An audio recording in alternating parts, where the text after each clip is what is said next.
نحمده ونصلي على رسوله الكريم اما بعد اعوذ باللہ من الشیطان الرجیم بسم اللہ الرحمن الرحیم والصلاة والسلام علی سید المرسلین وعلی آلک واصحابک اجمعین برحمتک یا ارحم الراحمین اللہم صلی علی محمد وعلی آل محمد اللہم بارک علی محمد وعلی آل محمد جزا اللہ عنا محمدا ما هو اہلہ جزا اللہ عنا محمدا ما هو اہلہ۔ نبی کریم صلی اللہ علیہ وسلم پہ لاکھوں کروڑ درود و سلام، اور آپ سب کی خدمت میں السلام علیکم۔ ناظرین، آج میرا جو نبی کے حوالے سے اور اپنے رب سے پہچان کے حوالے سے میں کچھ آپ سے بات کرنا چاہتا ہوں۔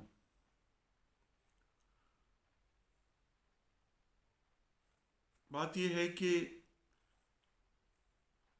رب کو تو سب مانتے ہیں، لیکن رب کی نہیں مانتے۔ خدا تا حد نگاہ، یہ ہے ٹاپک ہمارا، خدا تا حد نگاہ۔ ہر طرف رب ہے، وسعت ہے اس کی۔ خدا کہتا ہے کہ تم اپنی نگاہ کو اٹھاؤ اور سمندر کا دور تک تمہاری نگاہ جائے گی اور پلٹ کر واپس آ جائے گی۔ آسمان کی طرف دیکھو، ایک کونے سے دوسرے کونے تک تمہاری نگاہ جائے گی، پھر پلٹ کر واپس آ جائے گی۔ تم اس کی وسعت کو نہیں پا سکو گے۔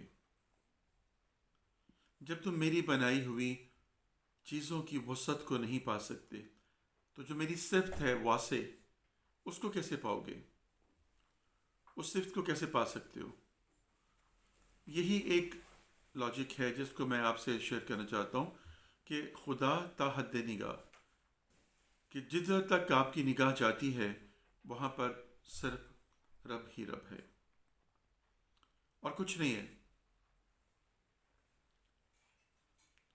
واسع کرسی السماوات والارض، اس کی کرسی زمین و آسمانوں میں پھیلی ہوئی ہے۔ اللہ نور السماوات والارض، اللہ نور ہے جو زمین و آسمانوں میں پھیلا ہوا ہے۔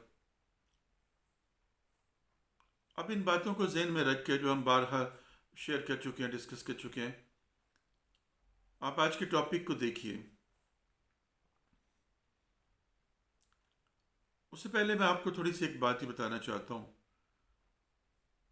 کہ خدا کو تو سبھی مانتے ہیں۔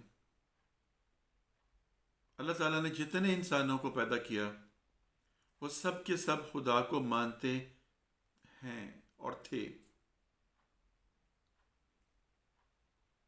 لیکن خدا کو وہ کسی صورت میں مانتے تھے۔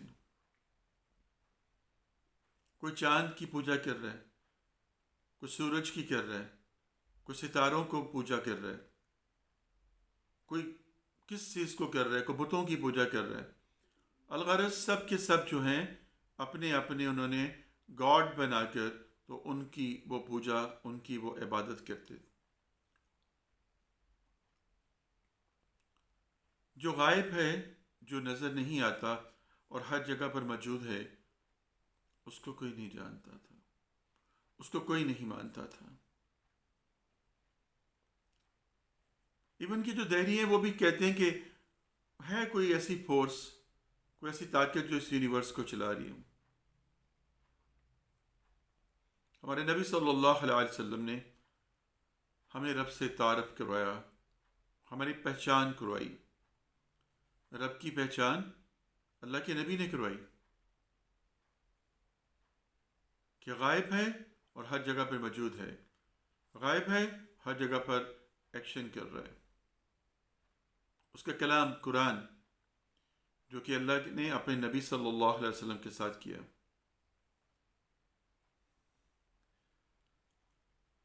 اب توحید، رسالت اور قیامت، یہ تین چیزیں ہیں، ان کو تمام فقہ کے لوگ جو ہیں، تمام فرقے جو ہیں مانتے ہیں۔ سمجھتے نہیں ہیں۔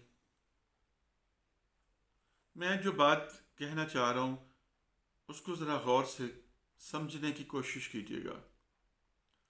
اگر توحید سمجھ آ جائے تو معاملہ سمجھ آ جاتا ہے۔ قل هو اللہ احد، واحد اور احد یہ دو الگ چیزیں ہیں۔ واحد کہتے ہیں ایک اکائی کو، ایک اکائی کو واحد کہتے ہیں۔ وہ یہ بھی ہے، یہ بھی ہے، یہ بھی ہے، یہ بھی ہے، یہ بھی ہے، یہ واحد ہے۔ احد کہتے ہیں جس میں تمام اکائیاں ضم ہوتی ہیں، موجود ہوتی ہیں، اور واحد ہر واحد کے اندر موجود ہوتا ہے۔ محمد رسول اللہ صلی اللہ علیہ وسلم، محمد کا مطلب کیا؟ تعریف کیا گیا، سراہا گیا، حمد کیا گیا، جس کی حمد کی گئی ہو۔ حمد کس نے کی تھی؟ ہم تو تھے نہیں، ہم تو تھے نہیں تب، تو کس نے سراہا محمد کو؟ کس نے حمد کی محمد کی؟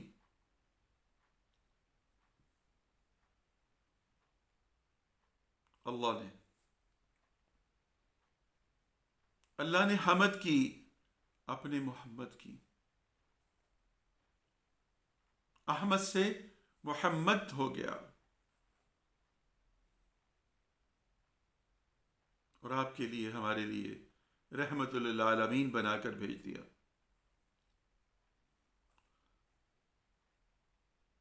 اور پھر تمام معاملات کو اس روئے زمین کے اوپر جاری اور ساری کر دیا، چلا دیا۔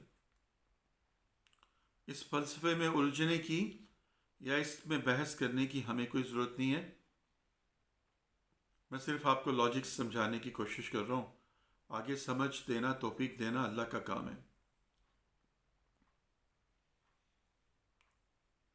تعارف کرایا میرے نبی صلی اللہ علیہ وسلم نے اللہ کا۔ تو لوگوں نے پوچھا کہ کون ہے اللہ، کہاں ہے؟ تو کہا کہ وہ تو تمہاری شارک سے زیادہ قریب ہے۔ آپ ایک گلاس پانی اور ایک بوتل پانی کی لیتے ہیں، اس میں ایسے کیا، اس کے بعد اس کو ایسے کر دیا، اس میں سے نکال نہیں سکتے۔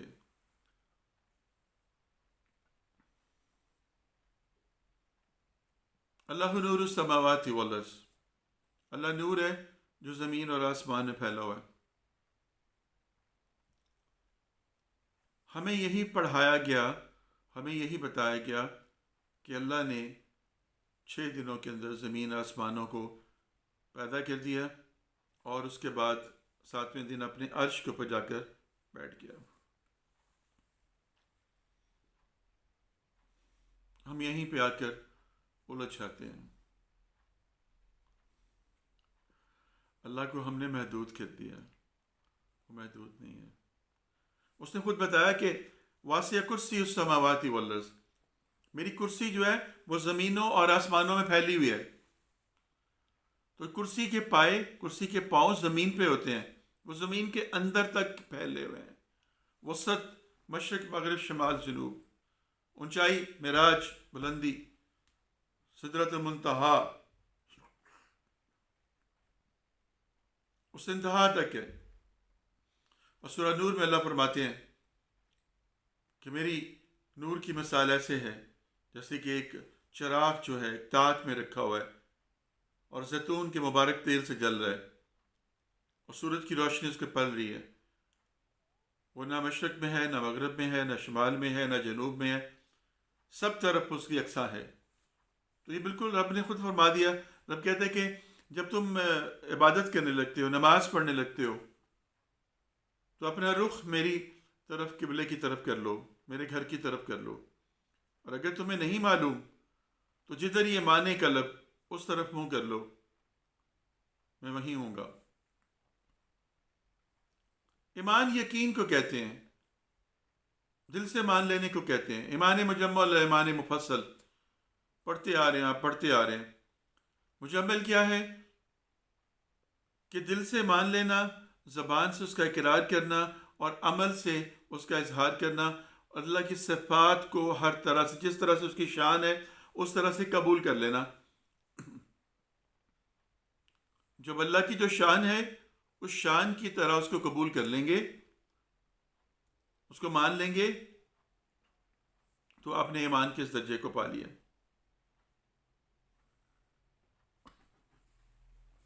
اب آئیے ایک چھوٹی سی مثال آپ کو دیتا ہوں. اللہ کی صفات ہیں، ایک جلالی ہے، ایک جمالی ہے. جلال بھی ہے رب، جمال بھی ہے رب. جلال غصہ، غضب، قہر، اور جمال رحمت، برکت، سافٹنس. یہ دونوں صفات کا مالک رب ہے. ہم انسان ایک وقت میں ایک صفت کا ہم اعادہ کر سکتے ہیں. یعنی اگر ہمیں جلال آیا ہوا ہے تو جمال ختم ہو جائے گا، ہمیں غصہ ہی آئے گا، جذبہ رحم اور کرم ہمارے اندر نہیں آئے گا. اور اگر ہمارے اوپر جمال غالب ہے تو غصہ ختم ہو جائے گا. یعنی ایک وقت میں ایک حالت رہے گی. رب تعالیٰ کی ذات کے اوپر یہ دونوں حالتیں بیک ہیں. بیک وقت میں وہ جلال بھی ہے، جمال بھی ہے. اب اس کے بعد یہ صرف اس کو ہے، اس کا مالک صرف وہی ہے اور کوئی نہیں ہے، اور کوئی دعویٰ نہیں کر سکتا ایسا. اب جو جلال بھی ہے، جمال بھی ہے، دونوں جگہ پہ موجود ہے، ہر جگہ پہ موجود ہے. تو ہر جگہ پہ موجود ہے، وہ ہر چیز میں وہ ہے، اس سے باہر تو کچھ بھی نہیں ہے. تشبیہات اور استعارات کے اندر بھی اسی کو ذکر ہے. جیسے کہ میں نے بتایا، رازق، مرزوق، رزق مانگنے والا، رزق دینے والا، پلنے والا، پالنے والا. دونوں چیزیں ہیں. پلنے والا ہے تو پالنے والا ہے، مانگنے والا ہے تو دینے والا ہے. اللہ سبحانہ تعالیٰ نے یہ تمام صفات اپنی بتائیں اور کہا کہ ان پہ غور کرو، میری ان صفات پہ غور کرو. اب جب ہم اللہ کی ان صفات پہ غور کرتے ہیں، اس کو مان لیتے ہیں، اپنے دل کے اندر اتار لیتے ہیں، تو ہم ایمان کے اس درجے کو پا لیتے ہیں. پھر ہمیں علم کی تمنا ہوتی ہے، جاننا چاہتے ہیں. علم الیقین، کہ یقین کا علم کیسے ہمارے اوپر آئے. پھر جب ہمیں علم آ جاتا ہے پھر ہم حق الیقین ہو جاتے ہیں. ہمارا جو اس علم کے اوپر ہم حق ہو جاتے ہیں، اس کو اور زیادہ سیکیور کرنے کے لیے ہم عین الیقین ہوتے ہیں. اور یہ عین الیقین ابراہیم علیہ السلام نے رب سے کہا کہ رب تو مردوں کو زندہ کیسے کرے گا؟ رب نے کہا یقین نہیں ہے. کہا عین الیقین ہونا چاہتا ہوں، ہے یقین، اور مضبوط کرنا چاہتا ہوں. تو رب نے کہا کہ پرندے لے آؤ اور ان کو سدھاؤ، پھر قیمہ کرو، پھر بلاؤ. تو ایک اس میں سے چونچ نکلی ہے. کہا کہ اس میں جو خوبصورت بات مجھے لگی وہ یہ تھی کہ اللہ نے مردوں کو سنایا ابراہیم کی زبان سے. یہاں پر سماع موتا جو ہے اس کا فلسفہ آپ کو سمجھ آئے گا. اللہ نے کہا کہ ابراہیم کہو ان سے اپنے رب کے حکم سے زندہ ہو جائیں. اب دو کام کیے ابراہیم نے. ایک تو ان کو سنا دیا، ڈھیریوں کو، گوشت کی، پروں کی، چونچ کی، پنجوں کی. اور ایک ان کو زندہ ہونے کا حکم دے دیا. کس کے حکم سے؟ باذن اللہ، اللہ کے حکم سے. نبی کریم صلی اللہ علیہ وسلم نے بدر کے مقام پہ جب سرداران قریش کو کہا، ان کی لاشوں پہ جب وہ پڑے ہوئے تھے کنویں کے اندر، کہ اگر تم میری بات مان لیتے تو آج تمہارا یہ حال نہ ہوتا. عمر فاروق رضی اللہ تعالیٰ عنہ نے کہا کہ یا رسول اللہ صلی اللہ علیہ وسلم، آپ ان کافروں کی لاشوں کو سنا رہے ہیں، کیا یہ سن رہے ہیں؟ آپ نے فرمایا ہاں، اس رب کی قسم جس کے قبضے میں محمد کی جان ہے صلی اللہ علیہ وسلم، یہ تم سے بہتر سنتے ہیں لیکن جواب نہیں دے سکتے. اور پھر ایک مرتبہ جب قبرستان گزرے، آپ رکے وہاں پر اور قبروں والوں کو سلام کیا، السلام علیکم اہل القبور، ہم سے بہتر ہو کہ اپنے حال کو پا گئے. کہا یہ سن رہے ہیں؟ پھر آپ نے یہ کہا کہ رب کی قسم جس کے قبضے میں محمد کی جان ہے، یہ تم سے بہتر سنتے ہیں اور جواب بھی دیتے ہیں، لیکن تم اور جنات اس کو سننے سے قاصر ہیں۔ اللہ اکبر۔ تو یہ تو حال ایک عام انسان کا قبروں کے اندر پڑے ہوئے ہے، اور جو اللہ کے خاص مقرب ہوتے ہیں لوگ، جنہوں نے اپنی زندگیاں جو ہے رب کے لیے ختم کر دی ہوتی ہیں، تو کیا جب آپ ان تک اپنی آواز کو پہنچاتے ہیں تو کیا وہ نہیں سنتے؟ یا تو اس حدیث کا انکار کر دیجئے، یا پھر اس بات کی طرف بھی اپنے دل کو لے آئیے۔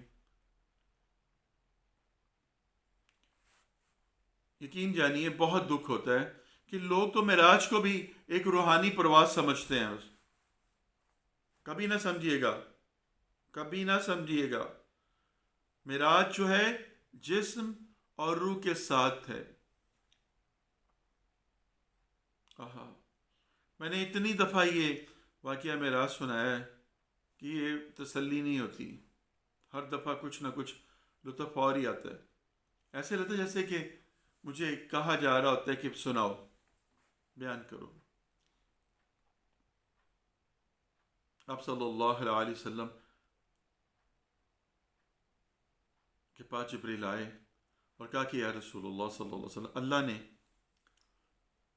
آپ سے پوچھا ہے کہ وہ ملنا چاہتا ہے آپ سے، اور اللہ نے کہا کہ اگر وہ کہیں تو ان کو لے آنا۔ آپ نے کہا کہ میری اس سے زیادہ خوش نصیبی کیا ہے کہ رب مجھے ملاقات کے لیے بلا رہا۔ چلو، کہا کہ نہیں، اس کے لیے ہمیں آپ کو تیار کرنا پڑے گا، خود سے تیاری کرنی پڑے گی۔ آپ کو لٹایا گیا، جبرائیل جنت کے برتنوں میں مختلف قسم کے انوار اور تجلیات لے کر آئے۔ آپ کے قلب کو نکالا گیا، اس کو دھویا گیا آب زمزم کے ساتھ،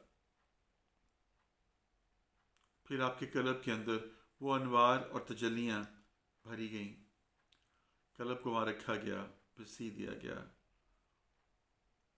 پھر آپ کو ایک گھوڑے نما پروں والے جانور براق کے اوپر بٹھایا گیا۔ اس براق کو لے کر جبرائیل کے ساتھ آپ چلے، مسجد حرام سے مسجد اقصیٰ تک کا سفر کیا، وہاں پر رکے، راستے میں موسیٰ علیہ السلام کو دیکھا قبر میں نماز ادا کر رہے ہیں۔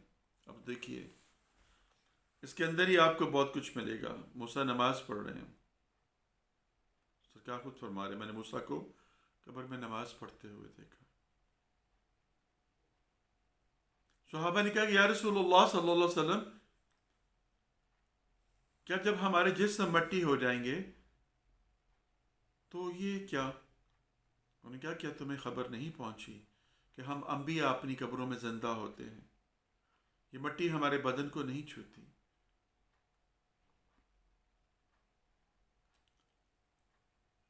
اور جب آپ کو لے کر مسجد اقصیٰ کے پہنچے، وہاں پر انبیاء کا اکٹھ تھا، وہاں پر جبریل نے آپ سے کہا کہ آپ امامت کروائیے، آپ نے امامت کروائی،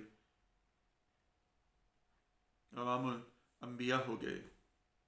پھر وہاں سے پہلے آسمان تک کا سفر شروع ہوا، سرکار وہاں پہنچے، جبریل نے دروازہ کھٹکھٹایا آسمان کا، دربانوں نے پوچھا کہ کون ہے؟ بتایا جبریل۔ کہا جبریل آج آپ اپنے خاص راستے پہ نہیں آئے، اور ساتھ کون ہے آپ کے؟ انہوں نے کہا کہ محمد الرسول اللہ احمد مجتبیٰ۔ کہا بلائے گئے ہیں آنے والے کہ خود آئے ہیں؟ کہا بلائے گئے ہیں۔ انہوں نے کہا کہ کیا خوب ہیں بلائے جانے والے، ان پہ لاکھوں کروڑوں درود و سلام۔ پہلے آسمان کا دروازہ کھل گیا، وہاں پر آدم علیہ السلام سے ملاقات ہوئی، انہوں نے بہت دعائیں دیں، اپنے آپ کو خوش بتایا کہ میں خوش ہوں بہت تم سے۔ اس طرح سے دوسرے آسمان، تیسرے آسمان، چوتھے آسمان، پانچویں، چھٹے، ساتویں، موسیٰ سے بھی بات ہوئی۔ انہوں نے کہا کہ میرے بھائی جب تم اللہ کے پاس جاؤ دیکھو تو مجھے بتانا ضرور کہ تم نے کیسا پایا رب کو۔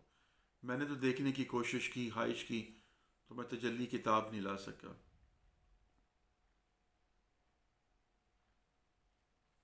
اب جب جبرائیل لے کر اوپر پہنچے تو بالکل ایک پوائنٹ پر جا کر رک گئے.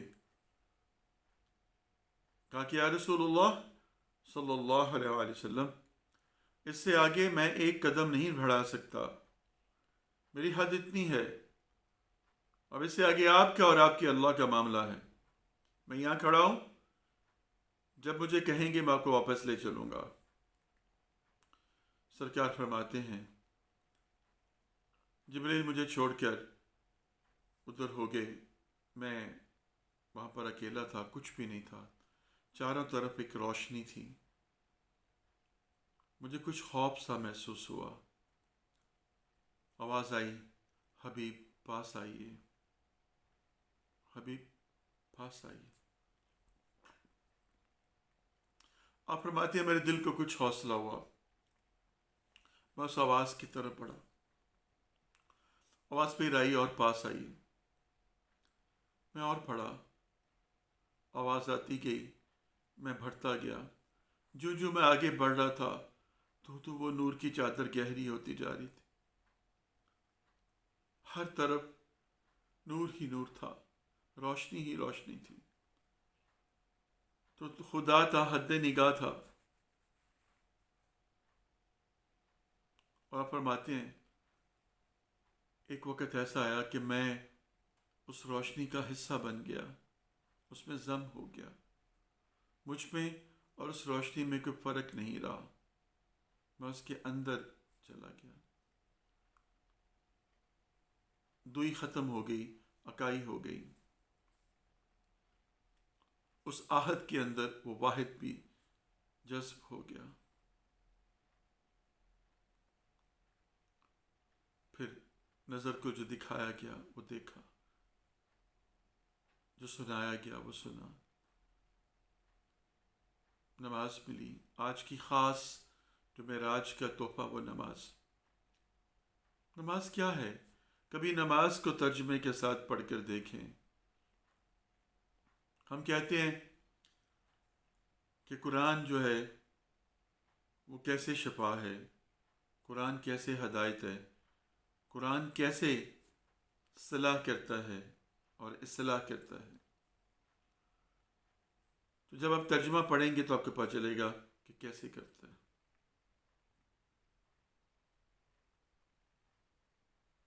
مجھے معاف کیجیے گا، میری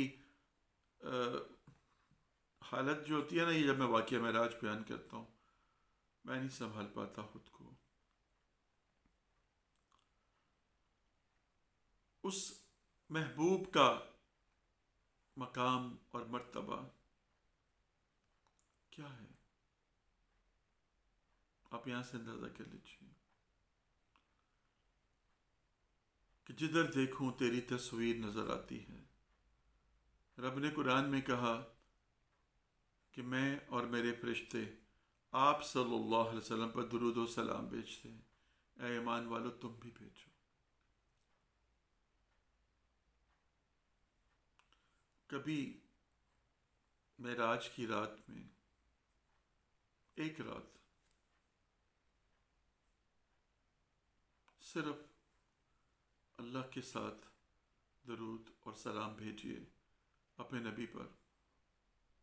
بس ایک رات اپنے نبی کے لیے لگا لیجیے.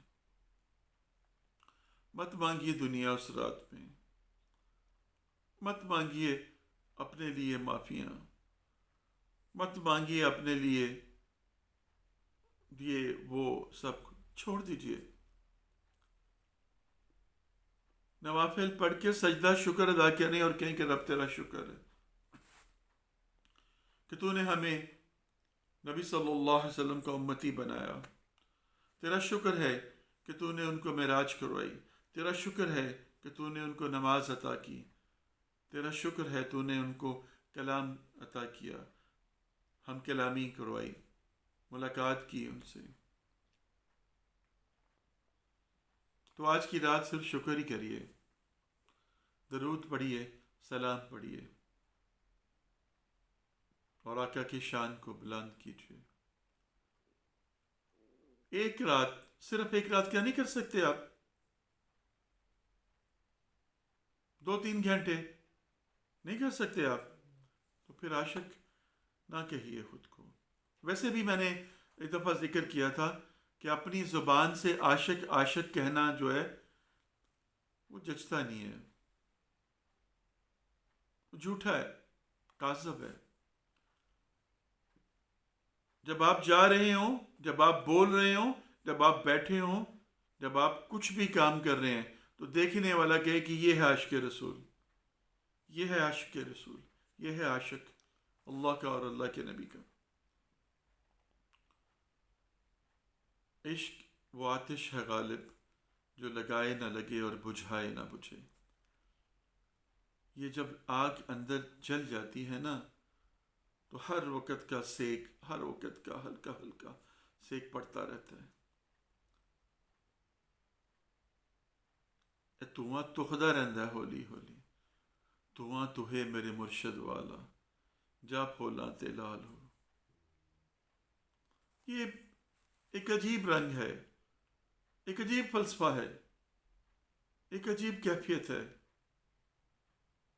میں نے آپ سے عرض کیا تھا صحابی نبی صلی اللہ علیہ وسلم کی صحبت کے ساتھ صحابی ہو گئے، بہت بلند درجہ، بہت بلند مقام، اور ویسے کرنی عشق کے اندر عاشق ہو گئے، دوری میں رہ کر عاشق ہو گئے. اور عشق کو کیا عطا ہوئی؟ حلت عطا ہوگی، وہ جبہ مبارک مل گیا، دعا کی درخواست ہو گئی. عمر فاروق اور شیر خدا علی کرم اللہ وجہ،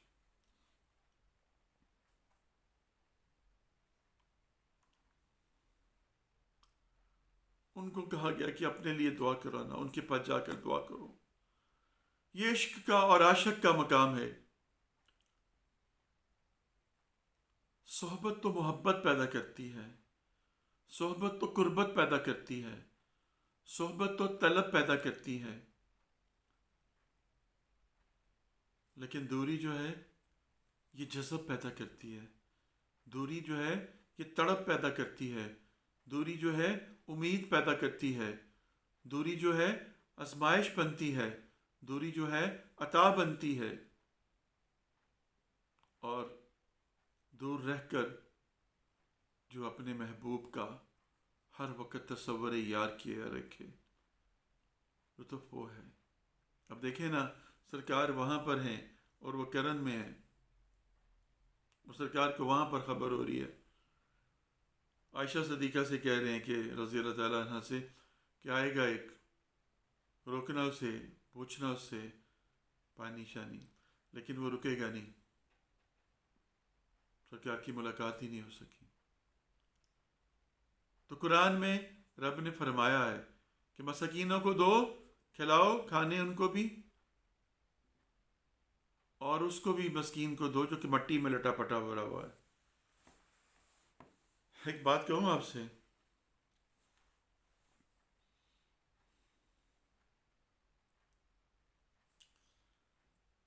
ہم نفس کے پجاری ہیں،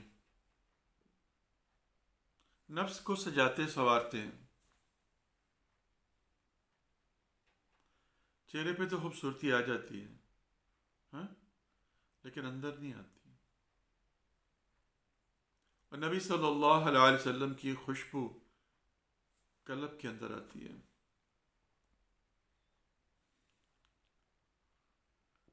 آج کل لوگوں نے اپنے چہروں کے اوپر، اپنی وضاحت کے اوپر فوکس کیا ہوا ہے، اور جو ہمیشہ جس کو بقا ہے اس کی طرف کسی کی توجہ نہیں ہے. باقی رہنا کس نے ہے؟ روح نے. آپ کہتے ہیں نا انتقال ہو گیا، منتقل ہو گیا یہاں سے وہاں. یہ سفر ہے، پہلے آنے کا سفر تھا، وہاں سے یہاں، اب یہاں سے جانے کا سفر. تو دلوں کے اندر گھسیے، روح کی تربیت کیجیے، جسموں کو پالیے مت، جسموں کا پالیے مت، اس کا حساب دینا پڑے گا. رزق مانگتے ہیں نا رب سے، تو نفس کا رزق مانگتے ہیں. کبھی روح کا رزق بھی مانگا کریں رب سے، اور روح کا رزق ذکر قرآن ہے، ذکر اللہ ہے۔ یہ جو میں آپ کو دے رہا ہوں یہ رزق بانٹ رہا ہوں، جو میں لے رہا ہوں یہ رزق لے رہا ہوں۔ رب مجھے رزق دے رہا ہے، میں آگے رزق آپ کو دے رہا ہوں۔ یہ روح کا رزق ہے، اس سے آپ کی روح کو جلا ملتی ہے۔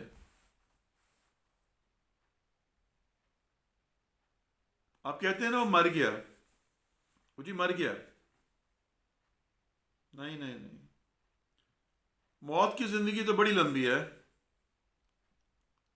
موت کی زندگی بہت لمبی ہے، اس کی لمٹ بہت زیادہ ہے۔ میں سمجھاتا ہوں کیسے۔ یہاں سے جب آپ پہنچے اللہ کے پاس، تو جب جنتی جنت میں اور جہنمی جہنم میں چلے جائیں گے تو رب موت کو کسی جانور کی یا پرندے کی شکل میں لے کر آئے گا اور دونوں کو دکھائے گا، جانتے ہو کیا ہے؟ کیونکہ موت کا یہ میں نے ختم کر دیا۔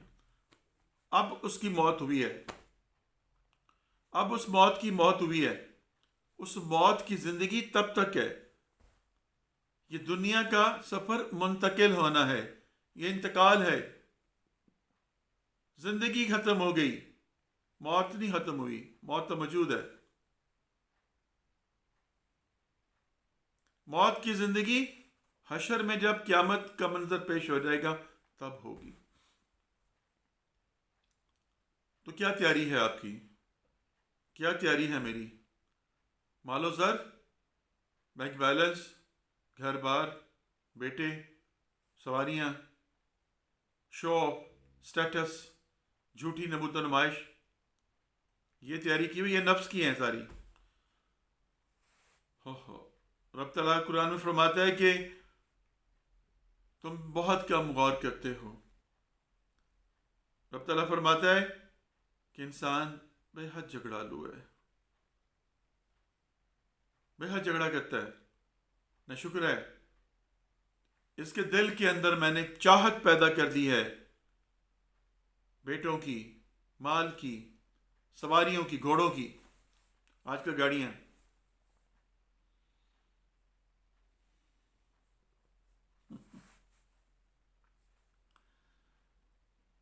بہت کچھ کہنا چاہتا ہوں آپ سے، بس آپ کو یہ سمجھانا چاہتا ہوں کہ اگر آنکھ اندر کی کھل جائے نا تو باہر کا منظر دھندلا ہو جاتا ہے، اور اگر باہر کا منظر بہت روشن ہے تو سمجھیے آپ کے اندر کی آنکھ دھندلی ہوئی ہے۔ اپنے قلب کی آنکھ کو کھول لیجئے، اپنے قلب کے کانوں کو کھول لیجئے، باہر کے کانوں میں سے سمن بکمن بن جائیے، امیون بن جائیے، بچ جائیں گے آپ۔ لوگوں کی باتوں کو سنیں گے تو لوگ تو مار دیں گے آپ کو۔ یہ دنیا نہیں جینے دیتی کسی حال میں بھی۔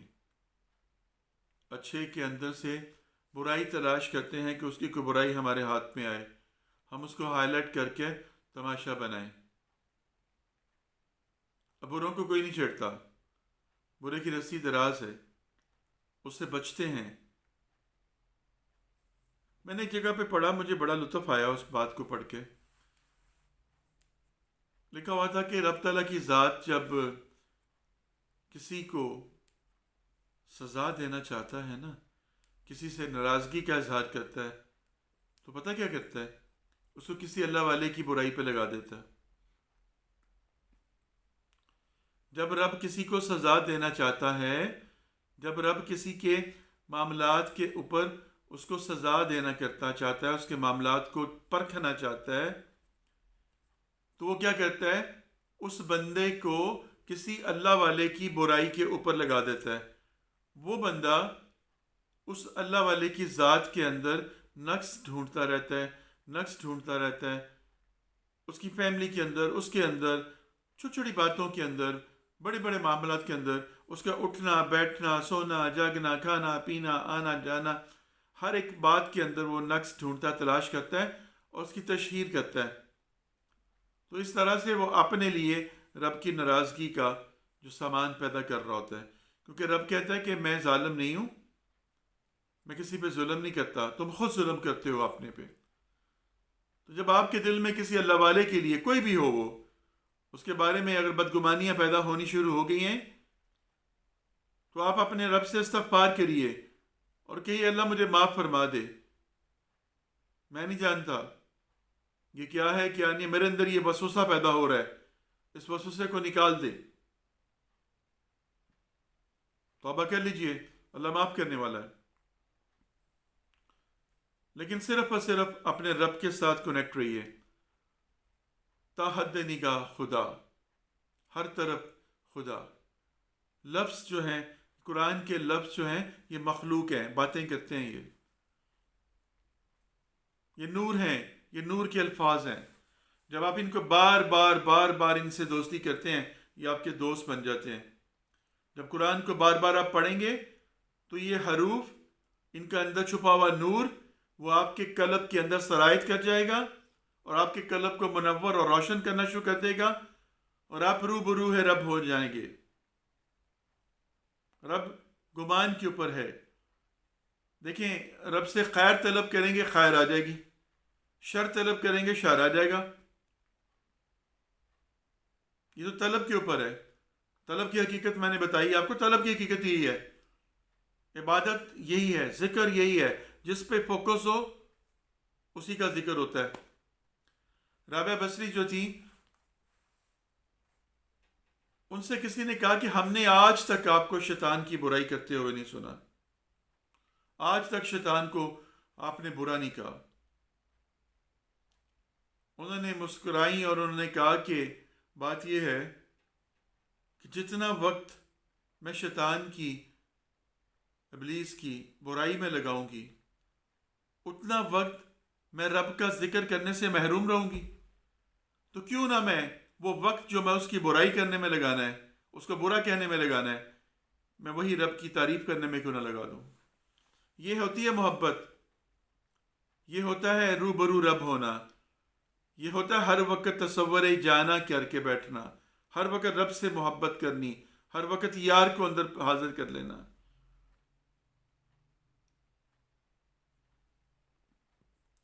دیکھیں، ابلیس جو تھا، بلکہ ہے، اس کو بھی قیامت تک کے لیے زندگی ہے، رب نے اس کو بہت علم عطا کیا، اس کی عبادات کو قبول کیا، بڑا بلند درجہ دے دیا اس کو، اتنا بلند کہ فرشتوں کی صف میں آ گیا۔ اس کے پاس علم تو آ گیا، حق تو آ گیا، لیکن وہ عین الیقین نہیں ہو سکا، معرفت سے محروم تھا وہ، اس کے پاس معرفت نہیں تھی۔ آپ کو یہ بات کسی نے نہیں سمجھائی ہوگی، یہ الحمدللہ اللہ کا جو ہے وہ خاص جو ہے وہ کرم مجھ پر ہی ہو رہا ہے ابھی، کہ میں آپ کو بتا رہا ہوں۔ میں تو بند کر رہا تھا تھوڑی دیر پہلے، میں لیکچر بند کر رہا تھا، لیکن میرے اندر سے ہوا کہ ابھی کچھ ہے، تو وہ یہی ہے جو میں بول رہا ہوں کہ رب نے ابلیس کو بہت عبادت اس سے کروائی، بڑا علم دیا اس کو، کرتے کرتے کرتے فرشتوں کی صف میں لے آیا، لیکن معرفت نہیں تھی اس کے پاس۔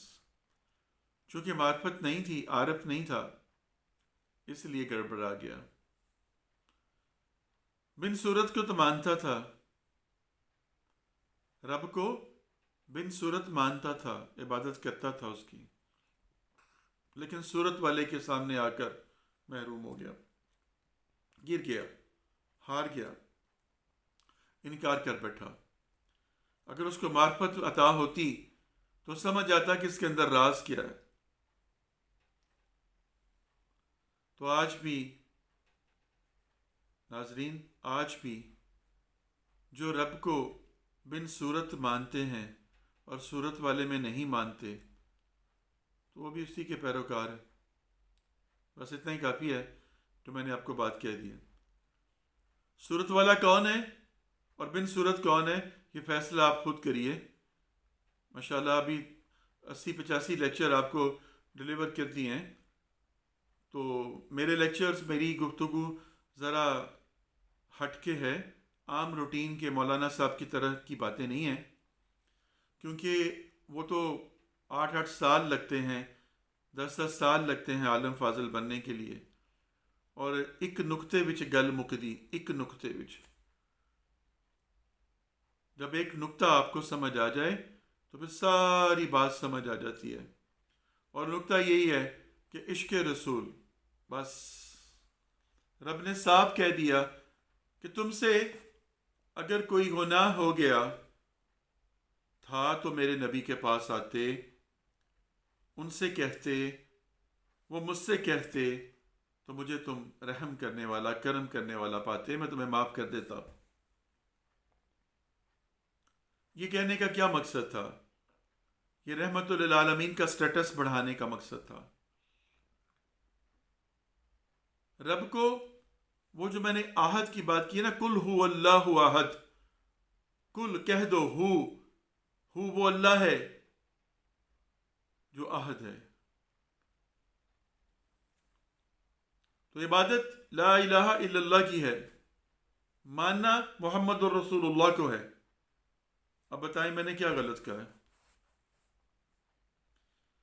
لا الہ الا اللہ، کوئی الہ نہیں ہے عبادت کے قابل، کوئی نہیں ہے ماں سوائے اللہ کے، بات ختم ہو گئی، شرک ختم ہو گیا۔ اور محمد الرسول اللہ اللہ کے رسول ہیں، پیغامبر ہیں، پیغام لے کے آنے والے ہیں، رسالے والے ہیں، کتاب والے ہیں، ان کی مانو۔ قرآن کو رب نے نبی سے گفتگو کی تو جو باتیں رب نے ان سے کی انہوں نے کھول کر ہمیں سنا دی، ہمیں بتا دی۔ ابھی بھی کچھ کجی ہے۔ اگر ہم اب نبی صلی اللہ علیہ وسلم کے اوپر درود و سلام بھیجتے ہیں، اللہ کو ان کا واسطہ دیتے ہیں، ہم نے تو سرکار کو نہیں دیکھا، جنہوں نے دیکھا ان کے لیے ہوگا حکم کہ ایسا نہ کرو۔ ہمارے لیے تو وہ بھی غائب، وہ بھی غائب، رب بھی غائب، نبی بھی غائب، ہم تو غائب پہ علم رکھتے ہیں، یقین رکھتے ہیں۔ تو ہم رب کی مان رہے ہیں اور نبی کی مان رہے ہیں۔ اطیع اللہ و اطیع الرسول، یہ رب کہہ رہا، میں تو نہیں کہہ رہا۔ اطاعت کسے کہتے ہیں؟ ترجمہ پڑھیے گا سر لغت میں، اطاعت کہتے ہیں سر کو جھکا دینے کو، مان لینے کو، یہ ہے اطاعت، اطاعت خداوندی، اطاعت نبی۔ ایک چھوٹا سا آپ کو حدیث مبارکہ ہی ہے اور ایک واقعہ اس کے سنا کے پھر میں انشاءاللہ آپ سے اجازت چاہتا ہوں کہ اللہ فرماتے ہیں قرآن میں کہ تو تم دونوں کے درمیان جس بات کے اوپر نبی فیصلہ فرما دیں پھر میرے پاس مت آؤ، وہ اٹل ہے۔ اور ادھر کہہ رہے رب کہ تم سے کچھ ہو گیا تھا غلط ملط تو نبی کے پاس آتے، مجھ سے کہتے میں سن لیتا، نبی کی بات کو ٹالا نہیں گیا۔ اور ادھر کہہ رہے ہیں کہ بس وہ جو کہہ دیں وہ حق ہے۔ ایک بڑا مفلوق الحال سا بندہ سرکار کے پاس آیا اور آ کے کہا کہ یا رسول اللہ صلی اللہ علیہ وسلم میرا حال دیکھیے، میرا کوئی نہیں ہے، میرے پاس مال و زر کچھ نہیں ہے، چیتھڑے ملبوس ہوں میں، کھانے پینے سے بھی مجھے آوازاری ہے۔ تو آپ نے کہا نکاح کر لو۔ اس نے کہا مجھ سے کون نکاح کرے گا، آپ کروا دیجئے۔ سرکار نے کہا اچھا فلاں صاحب کے پاس جاؤ اور ان سے جا کر میرا سلام کہنا اور ان سے کہنا کہ میں نے یہ کام کیا ہے۔ وہ گئے، دروازہ کھٹکھٹایا، وہ صاحب باہر آئے، سرکار کا سلام پیش کیا، گھر میں خوشیوں کے شادیانے بج گئے کہ سرکار کا سلام آ گیا، سرکار کا سلام آ گیا۔ جب پیغام سنایا تو چہرے اتر گئے، وہ خاموش ہو گئے صاحب، اور ان کی بیوی نے باتیں کرنی شروع کر دی کہ تمہارے پاس دنیا کا کوئی مال ہی نہیں ہے، تمہاری تو حالت ہی نہیں، تم جیسے پھوکڑ کے ساتھ میں اپنی بیٹی کی شادی کیسے کروں۔ میاں بیوی کے درمیان تکرار شروع ہو گئی۔ وہ باہر کھڑے ہوئے ہیں، ان کا میرے لیے کیا حکم ہے؟ وہ کھڑے رہے، بات بڑھتے بڑھتے اس بچی تک چلی گئی۔